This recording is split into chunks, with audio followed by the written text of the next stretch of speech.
So I've touched on everything that I wanted to touch on. Do you have any questions? Can you show like how they can move things around over here? Oh, a little bit more? Sure. Yeah, just I think that's... Okay, so looking at the navigation pane, and you can see how it wraps on some templates, right? And that's, you just can't do that. So the first thing I want to look at is we can change how they look, just because we brought that up already.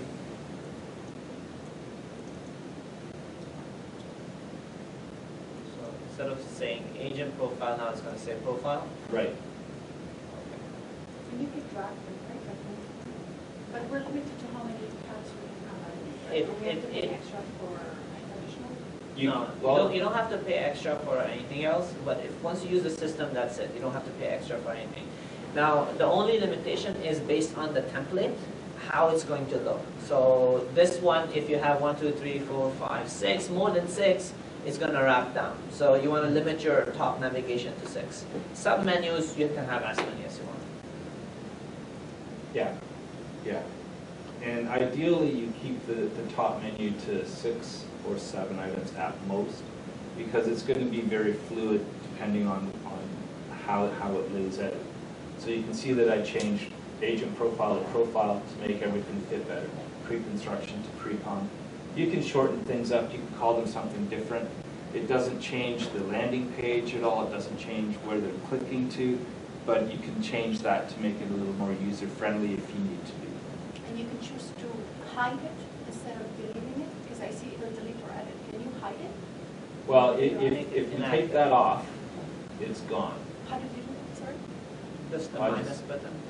Ah, that's a minus, not delete. Or the delete button. Yeah. Same thing. So it's back over here. Go back to agent forms.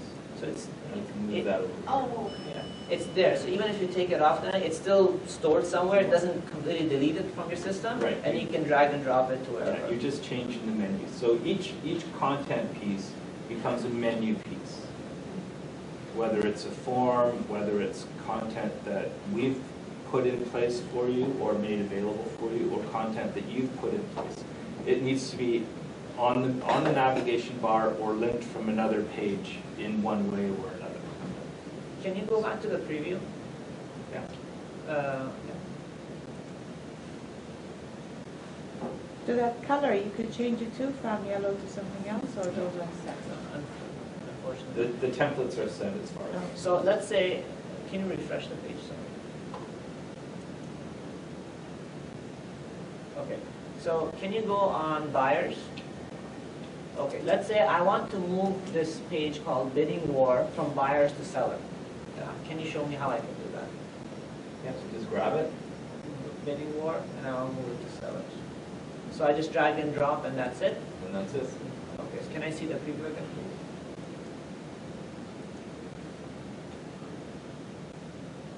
Bidding. There you go.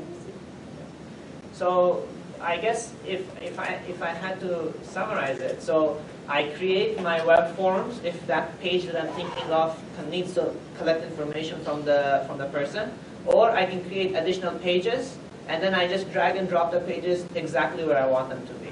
And I can call the pages, change the name of the pages as whatever I want them to be. Right. If we wanted to create our own page, It's pretty simple. there are a few that I've already done here. Okay. You can use the template of a page that is already created. If I want to create a new one, I'll just create a new one. This is the new page, okay. So no coding. No spell check. I don't have to, huh? That doesn't look- Yeah, no spell check.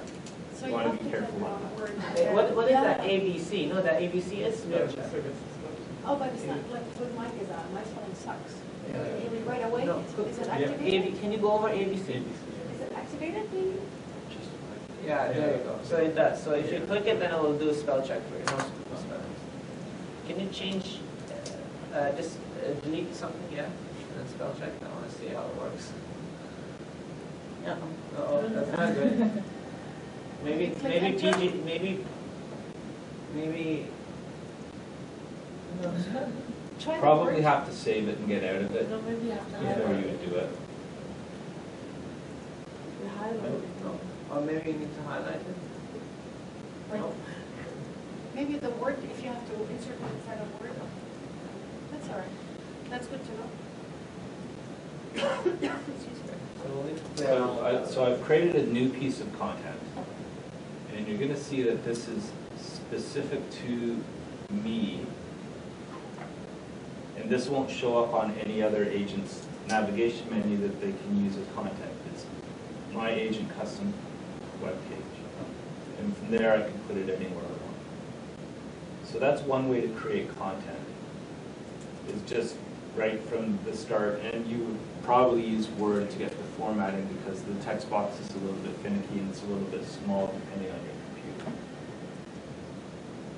So that would be creating a page. Now, there's another way to create a page, which makes it easier as well. And by that, you would just pick the page that you want to use and duplicate it. So these are the 4 that I've edited as an agent for my own website. There are a lot of pages that are available to use as a template or to put into my website.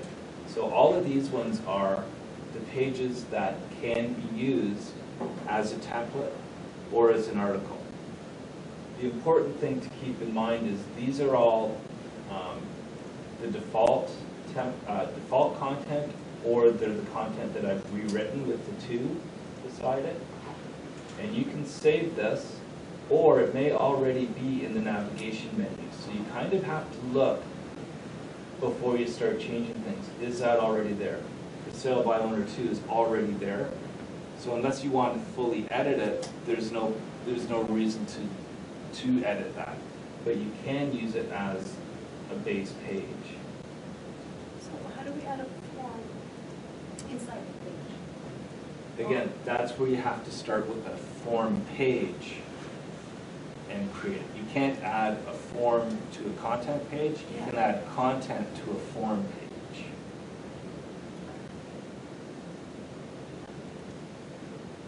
So You're going to show us how to copy. yeah, actually, I'll do that with this one here. So this is our for sale by owner 2 page, and if I was going to use this on as a template on my website, I would have to create a new name for it to use it as a template. You can use that copy and then it saves as your own. So a couple of ways to look at content. Content that we've created, put out universally. Content that you make a copy of, edit, and change. So if you edit the content that we put out, you want to give it a new name and put it in place then. So that FSBO2 that we've created, you would rename to FSBO3 or FS whatever, so that it's easy to find, easy to identify, and you know that it's yours. And that way you can put that into place and take the content out that we've put in place. Otherwise you have 2 nearly identical articles. So you want to avoid that. Now, if I was going to just copy some of this and use on a form page, just go right into the HTML box. There won't be anything in the Word box. This is where you can paste additional stuff. There's nothing there. HTML. Grab as much as you want. I'll just grab everything. And then I'm going to put it into a form page. So we have a form.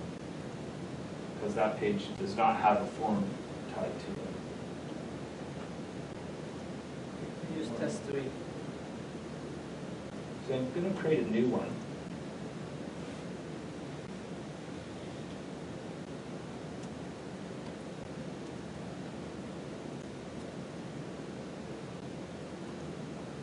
So we're creating a new custom form. We want to tell it where the lead goes to for this form. And for this, you want to choose lead for associate. Yeah. Okay. So the difference is lead distribution is our company webpage will have a lead distribution. So then that will go to there, and that lead will not necessarily come to you, and you don't want that. So choose lead for associate, that will come to you, or you can choose email directly, and it will come to you as an email. So, but make sure to choose lead for associate there. Lead for associate also goes into the CRM. Email does not. Yeah. It sends you a directly message. So if you've got, I've got a house that's gonna sell in 5 hours, jump on it now, you get that email. If you've got a pre-construction coming up and sales are closing on Saturday, but they want more information, they go into the lead for associate, because then that can spring a specific type of follow-up email. The lead email directly only sends a confirmation to them. It doesn't send a different anything message to them, because it doesn't go into the CRM. You can change the landing page that they end up on after completing the form, so you can provide more information there. So again, going back to the pre-construction, here's the images, here's the area. If you want to see the floor plans, fill out this form. They fill out the form, they go to the floor plan page. Great way to capture leads. You have to have that set up before you try to create a form. So with the form, I would create this, content back in.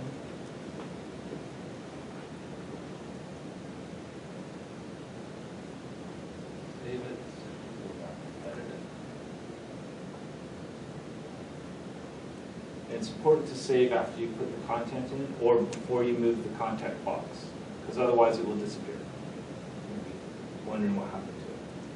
So when you publish a project, are you gonna put that form in for us, or we have to go back and, when you're gonna send us that file? The problem with that is that We may have customized it. it's going to end up going into lead distribution by default. So you'll have to go in there and create a form to change that. So the content will be there, but it'll go to the brokerage as opposed to you specifically. So I can put the content in place, I can't really put the form in place. We can just, And it's much better if you do it, because then you can select the page that they end on after they complete the form. So again, if you're, click here to download the PDFs, and then you've got links to the PDFs that you've saved on a Google Drive or something that you can just click and download. Right? So there's all kinds of ways that you can make that work, but there's limitations to what we can do on the back end because we do it for everyone. And lead distribution is one of those things that if we're putting it together, it's got to go through the brokerage. But I can create the content, put it on, you guys put it on the page, and now it's working the way you want it to work.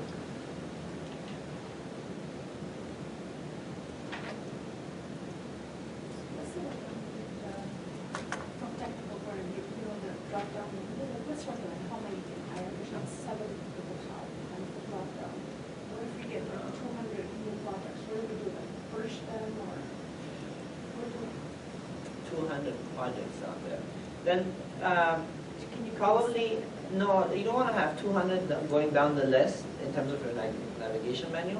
Probably you might want to keep the top 10 projects out there, because by the time the 10 goes by, it's like 6 months, and those projects, remember the projects when they come about, they're going to be there for like 2 weeks at most, you want to move on. We will have a solution for that, and it's going to be much the same as the buyer navigation menu, where I was talking about it's not very touch-friendly, so I created a specific page that then has excerpts of the content, so if they click on buyers and they're trying to get to one of the pages below it, they at least end up on an index page. So I'm going to work on the same type of thing for pre-construction, where you're going to have that header page that has the main projects, right? And then you'll be able to at least showcase that as a navigation menu, top level piece. Individual pages for the newest projects, and then the last page will be older projects. Yeah, okay. And then older projects, I'll just put everything in. Eventually that page will be 20 or 30 long, or there'll be older this date, older this date, older this date. So it builds up your experience and your expertise in it. People can say, wow, they've been doing this a long time because there's 50 projects here. But yeah, you can't have a 50-piece menu, Yeah. right? We can shorten it down to 2 or 3.